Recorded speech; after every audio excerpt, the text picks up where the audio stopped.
Fedora KDE Plasma versus Gnome. So, Fedora KDE delivers a customizable and lightweight desktop that emphasizes speed and flexibility.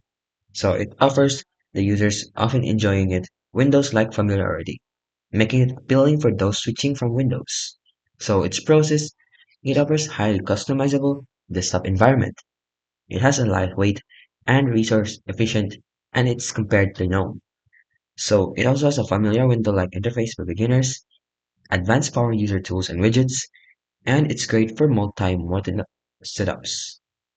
The problem is, it has some overwhelming due to many customization options. It also has some apps which are optimized more for GNOME than KDE, and it is occasionally inconsistent. Now, GNOME on the other hand, which is also Fedora's GNOME, is the default edition and provides a modern, minimalistic experience. It emphasizes workflow efficiency with a clean interface, gesture support, and strong app integration. So, what's good about it is it has a polished and modern design.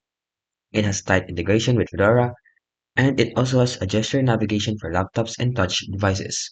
The problem is, it can be heavier on system resources, and it has a limited customization out of the box. So, overall, if you prefer customization and lightweight and performance, then choose Fedora 42 KDE Plasma.